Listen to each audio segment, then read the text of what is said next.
Welcome today, the other conifers. This is Shade Bonsai.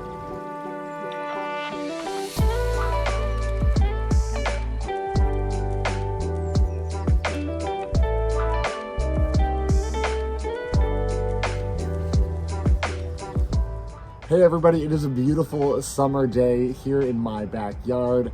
There is a Cooper's hawk calling right here above my head. The quality of sunlight is a bit questionable. Look, there's the sun, I'm almost in it. I do get a little bit of sun here in my shady yard. It's a real smoky sun though, because there are Canadian wildfires burning up to the north of us, and the past few days working outside has gotten a little rough with all the smoke.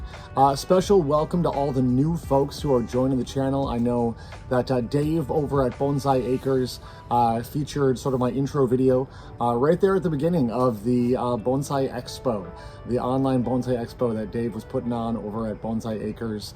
If you check out his channel if you haven't seen that, but I think most of you came from there, so welcome. I'm on a journey. I'm on a journey to find out what will grow in my yard, and I introduced you to the yew last time, and I think that's a really strong candidate. Obviously, I already know that yew bushes and yew trees grow really well in my yard. I've got two other species I want to introduce you to, and they're not amazing because, again, these are just, I hesitate to call them specimens because that means something in the bonsai world, but these particular individuals are mostly here just to find out, can these survive in my yard? Here's the first one right here. I'm gonna give it a little spin around here, take a little look. Yeah, not much to see. It's a really young tree, you guys.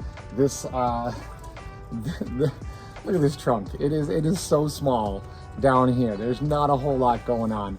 Incidentally, I hope you do like the new background I got going on here. I want to give people a new spot I'm trying out to see some of these trees, so it's not quite as busy and you can see them better. Look, there's not a whole lot to see on this tree. I'll cut in right here some close-ups so you can see it a little bit better. This is a Canadian hemlock. So this is a species that will grow in the shade here in Minnesota where I live, and hopefully here in my yard. And look, it's got some leaves that have fallen in here. There are spiders that have set up their webs in here. I've been really leaving the spiders alone. The spiders are my gardening team. They're out here eating aphids and anything that harmful that gets on there. They're not the bad guys. The spiders they're doing their job. I'm not going to disturb them if I don't have to. They're keeping some of the pests that do harm to the trees off my trees. But there's not a lot to show on this tree really. This was cheap. This was really cheap. I got this at a local hardware store, garden center, one of the big box stores. I won't name them by name. It was $25, and it was the only one they had. I kind of went on the website and tried to find out which store has got some of these Canadian hemlocks. It's not a popular garden or yard choice around here, but you can get them.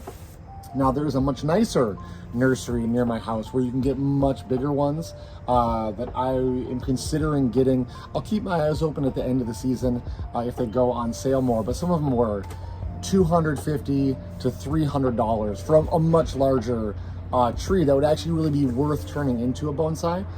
This one, I don't know, you guys. There's not a lot to it. Why I really have this one, thank you airplane for coming over. Why I really have this one is to find out, will it put on growth in my yard? Can it survive? And will it survive my overwintering location? So this is an experiment like all the others, and I'm really torn with this. I'll talk to you guys about this. As I embark on this experiment for how to find out what works and what doesn't work, what do I go with? This is still in its original container. By the time I located this and purchased it, it was a little bit too late in the season to be doing a repotting, so I'm keeping it in here. Obviously with this larger container, it's gonna grow better. It's gonna put on more girth than it would in a bonsai pot. It doesn't necessarily answer the question of how well does this species grow in a bonsai pot in my yard. It doesn't really answer the question of how well does this species work in my overwintering strategy, in my overwintering area, which is a sort of 3-season porch. Will it survive in this pot is kind of a different question as to whether or not it will survive in a bonsai pot, right? So we're building data here. It's gonna get overwintered in this pot this year, probably get repotted next spring. This is not a fast process. And also, we don't necessarily get good data after just 1 year on some of these species. So this one is going to be around for a while. It is Canadian Hemlock #1. I hope it's around for a while.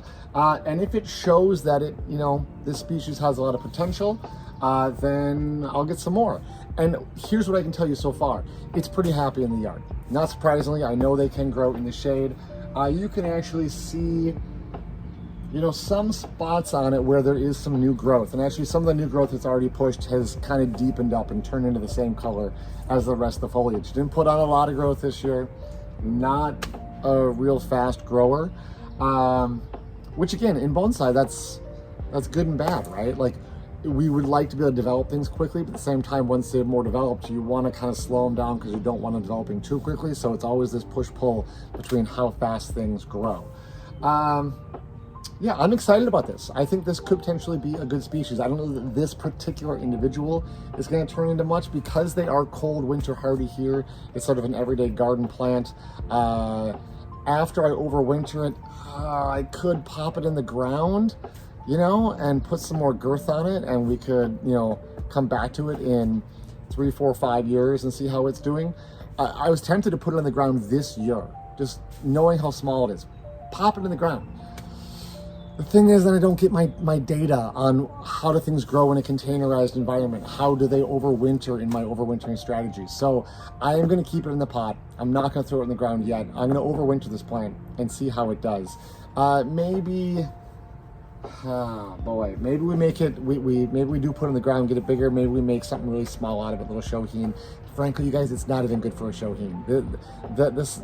The trunk is so small. It's really just a super cheap tree I could pick up to find out if it'll grow in my yard or not. So I got high hopes for this species at least. I think it could be good. Let me show you one more that I picked up. This one I had to pay a little bit more for because it's definitely not as common. I've done a little bit of kind of trimming on it just to get more sunlight in there and start to learn a little bit about it. This one, I've got the label right here. This is the, it's a labeled variety. This is Siberian Celtic Pride. So this is a Siberian Cypress, right? I think also sometimes called Russian Cypress. I think that's the same thing. These are very cold hardy plants that they can survive here in Minnesota. I have taken a lot of mass out of here. I kind of did a little gin on this. You can see this branch, look at the color on there. That's terrible. This branch I don't think is going to survive. For some reason or another, the tree is not happy with this branch. It's going to get lost. Doesn't matter. It's a really young tree. The upper part here is really healthy. It's been pretty happy except for this one branch. And maybe something happened to that branch. Maybe I took too much foliage off. Again, this is a species I need to learn to work with and learn its quirks. What kind of interests me about it is it's got a little bit of like a juniper feel. It's got a little bit of that, when you buy them this size especially, and sort of their growth habit. This comes up this way and then curves back like this. It's really nice and curvy. It almost reminds me of like the Procumbens nana trees that we have like beginners working on in some of the beginners workshops in the club. It's kind of got that vibe to it.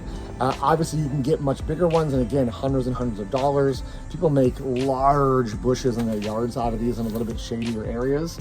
So I think I'm kind of intrigued by the ability to have something that has that juniper kind of vibe to it, even though it's not a juniper, it's a cypress. But it supposedly kind of likes this shady environment. I know the irony of that when I'm sitting in full sun right now saying that. This is like, I assure you, the only little pool of sunlight in my yard is where I'm sitting right now. But this, I think it's got some potential. Even this individual might have a little potential. But I want to overwinter this and see how this one does. Again, too late to repot it this year. I think that's a really common mistake I made when I was starting off in bonsai. You're like, oh, I got it, let's do the work right now. Nope, just gotta wait. I did trim off some of the excess foliage because I'm in a shady environment, right? Because this can grow in more sun or less sun. I'm in so much less sun. I did take some foliage off in the springtime to try to make sure that I didn't lose like this whole pad of foliage here because this had too much on it. So did a little bit of that. but not really wanting to work it too much this year. Just kind of keep it healthy, see what happens to this tree. And this is, we'll call this like Siberian Cypress #1. And this one at the end of the season here is going to go into the cold room there and try to survive the winter. So, you know, keeping score here now, we've got yew, a couple different species of yew I'm experimenting with. As far as the evergreens go, we've also got the Siberian Cypress and then the Canadian hemlock back there. Looking over at the bench, like those are the coniferous species that I'm gonna be working with here on Shady Bonsai over the next few years as we go on this journey. There's a whole bunch of deciduous material. Some of it's really cool. We're gonna be getting to that in an upcoming episode, but I wanted to do a little introduction here, introduce these little individuals here. Pretty cheap material. This one, I think, you know, these are a little harder to find. So even something this size in the springtime, if you don't get it on sale, you're talking 60, 65 bucks or so. Which, you know, for a plant that isn't that great, it's a little hard, but potentially if these survive, it's going to cost me more than that because the bigger ones obviously cost more. But it'll be looking at some of those end of the season garden center sales when they're getting stuff they don't want to overwinter at all. You know, getting into November or so when it's 50, 60, 70% off, then we can go in and see what's happening. I want to go get those, but I know at the same time that I don't even know if this is going to survive yet. So it's kind of foolhardy to drop a lot of money. So then you're kind of like, okay, it survives the winter, it survives next summer, fall 2026, I can start investing in bigger ones, you know? This is a slow process of finding out what grows here. I don't want to blow a bunch of money, you know, $700 on some trees that are all going to die. So that's the process. It's slow, but it's been fun to see, even with these sort of little cheapy ones, like kind of turn them into something if they do survive. So that's what we'll be doing. I'm going to try to come back pretty quick here in the next week or so and let you know about some of the deciduous material that I've been collecting up. Some of it's pretty fun. And you guys, thanks for watching. This is Shady Bonsai.